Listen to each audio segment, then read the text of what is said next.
Hello, I am the gaming superhero, and today I am celebrating Pride Month with one of the most famous and popular bisexuals in DC Comics.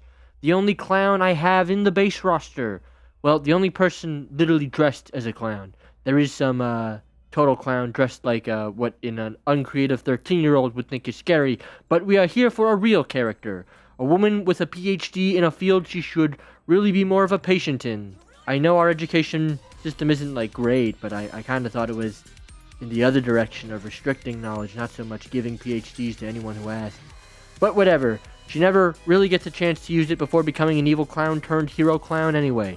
A hero that has grown to become the somewhat unofficial fourth most popular DC character in only like 30 years. Hell, if it were up to DC, she would probably replace Wonder Woman in the actual Trinity. Luckily, that hasn't happened yet. So let's see who guessed her correctly this week. On Discord, we have Prehistoric Pogfish, Charlie Chicken X, Biggle, Leo Chase the Mistmaster, and IGWT World. And then on YouTube, we have Dwagonfly, Rawir, Mind of the Lion, Mutalvin1355, and Destroy W Dragon 21. Good job, everybody. Harleen Quinzel, aka Harley Quinn, famously first appeared not in a comic but in an episode of Batman the Animated Series, Season 1, Episode 7, or 8 if you're watching it on HBO Max. Joker's Favor, first aired on September 11th, 1992, exactly 9 years before the Twin Towers fell. Coincidence? I'll let you decide. We open on beloved character Charles Collins, absolute fan favorite character. This show would not be as beloved without him. The King is having a bad day, however, and it is made worse when the police race past him and only, thanks to his own perfect senses and cat-like reflexes, gets out of the way of the Batmobile, which I'll remind you is basically a tank with a jet engine attached to the back. So would have just turned Charlie and his car to paste. This is then followed by him being aggressively passed by a civilian car. This is the last straw, / this is the only car that he can catch up to and yell at with no repercussions. So he catches up and starts ramming the thing. Crazy work. He also yells at the driver and finds that his vehicle is being driven by the Joker. The Joker is driving a car that was behind Charlie when the police and Batman passed him, by the way. So much for world's greatest detective. Not even detective. He didn't even, see the Joker in the car. He wasn't even in disguise or anything. Anyway, Charles tries to get away from the Joker by driving into the woods where the Joker can't find him. The Joker finds him and tosses him some ancient relics that were once considered currency. He also takes his wallet, not for the money, but for his license, so he can find out he has discovered a legend. Also, to know where to find him, because the Joker is willing to let Charles off the hook if he does a favor for him at some point. Kind of a deal with the devil kind of vibe. Doesn't know what he's really going to be having to do for him later. We then cut to 2 years later. Gordon is being honored for getting Batman to do his job for him this whole career. The Joker wishes to honor the Commissioner as well, and we meet the woman of the hour, Harley Quinn herself, played by Arlene Sorkin, in the whole classic getup. Joker calls in his favor with Charlie. The favor is simple, to open the doors to the venue when Harley knocks, so she can wheel in the comically large cake. He goes in to get ready and formulates a plan to try and call for help, and is lucky to find a giant bat prop on a crane that he can wave around like an idiot to try and get Batman's attention. Luckily, Batman is outside, ready to leave the party, and notices the signal. Well, actually, Alfred notices, but we've basically established Batman is blind as his namesake. Joker's plan is underway, though. Charlie gets Harley in and tries to leave, but is glued to the doorknob. When the knob was glued, I don't know, but Harley blows a whistle to release a gas that freezes everyone in place, allowing the Joker to jump out of the cake and award the Commissioner with a red Joker medal. He then leaves the party to bomb without him, including the lifeblood of the show, Charles. Batman finally decides to show up and throws the bomb out. Harley and the gang are making their escape to discover Batman was taking so long because he had to do a bonus level from Street Fighter on their getaway vehicle. Harley and the goons are sent to fight Batman, which goes as well as you expect, while Charles shows why he is the best by stopping the Joker all on his own with nothing but a high-grade explosive. The Joker is taken away, and the GOAT returns to his family, the greatest hero Gotham's ever known. And Batman jerks in the Batcave or something. I don't know.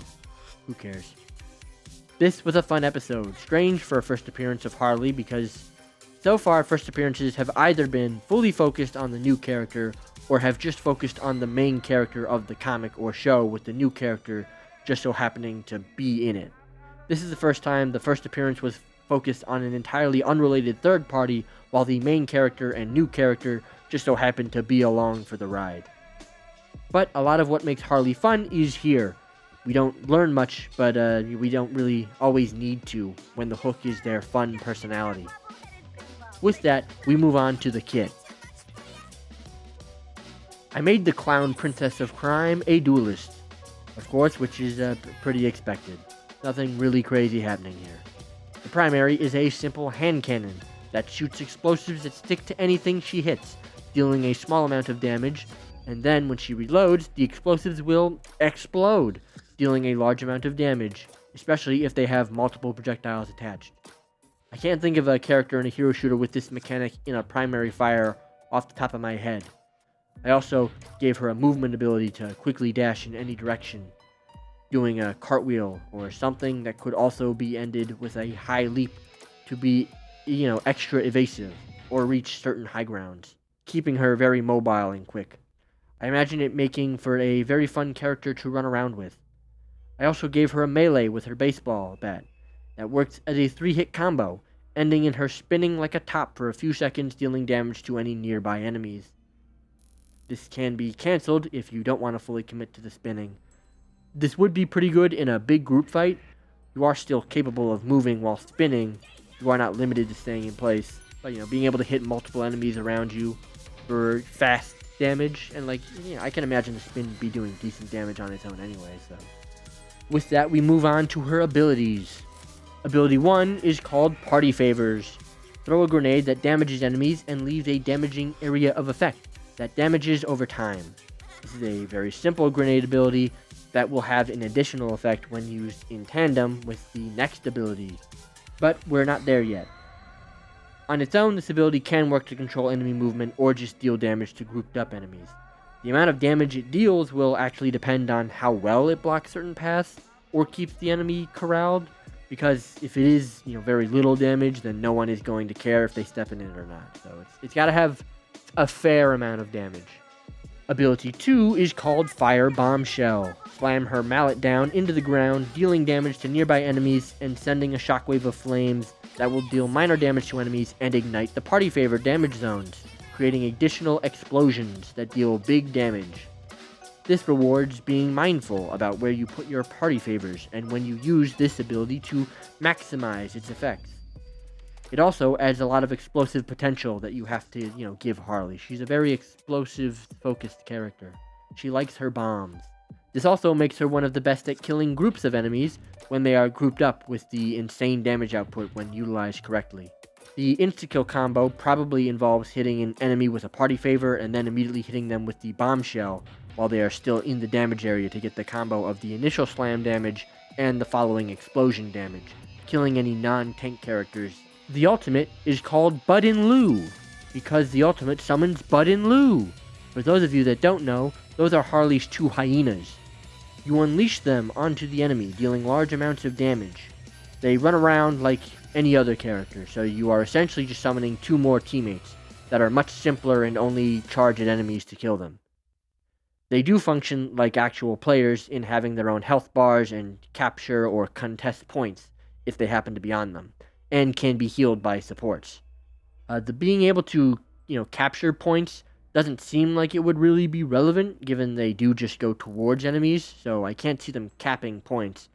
I feel like Bud and Lieu are a largely ignored part of Harley's character overall that doesn't show up enough, so I had to add them, and this was a nice and simple way of going about it. They don't just last forever, though. After a few seconds, they will disappear on their own, or if they are killed by the enemy. I did also give her a team-up with Poison Ivy called Natural Link. Harley gains the ability to attach spiky vines to nearby enemies, dealing small amounts of damage over time to them and keeping them within a certain distance from Harley. This helps in keeping enemies close with a melee combo or to make sure they don't escape from the explosive combo of her abilities. A standard team-up of really only giving one character a new ability while the other just exists. Not always a clean solution for this problem, but it works. I also think this is a nice way of the two coming together because it's not like Ivy needs to be in direct contact to control plants, so Harley can just have one that does some useful stuff for her. So it's not the most nonsensical like that new Cyclops and Wolverine team up, where I guess Cyclops just magically enchants Wolverine's claws. I have also given her a map advantage on the Arkham Asylum map. Watch my full DC Rivals roster video if you want a better understanding of what those words mean. For the rest of you, the ability is called Employee Bonus. When you play as Harley on the Arkham map, she gains increased magazine size on her primary and additional charges for her abilities that, it would apply to that it would apply to. That essentially just means her party favors and movement ability. Just an overall boost to a lot of her kit, making her more mobile and dangerous when in Arkham. I believe this is the first map advantage I have done where it simply gives the character a buff that doesn't directly interact with the environment. Don't quote me on that, I could be wrong. Trying something new. I think it could work well with some characters, especially given how difficult it can be to imagine an addition being made to an already non-existing map.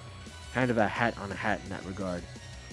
However, I do think it would be a fun idea for a game like this, even if a bit unbalanced. So I'm going to commit to coming up with ideas for them, goddammit.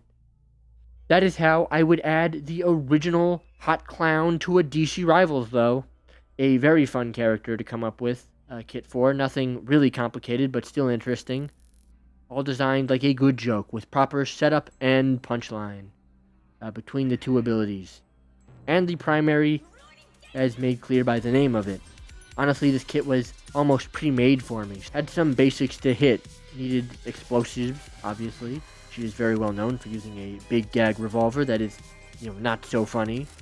Circus acrobatics, and her puppies, or kitties, I guess, because hyenas are closer to cats than dogs.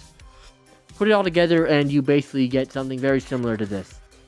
Overall, I really enjoy Harley as a character, and this kit would be really fun.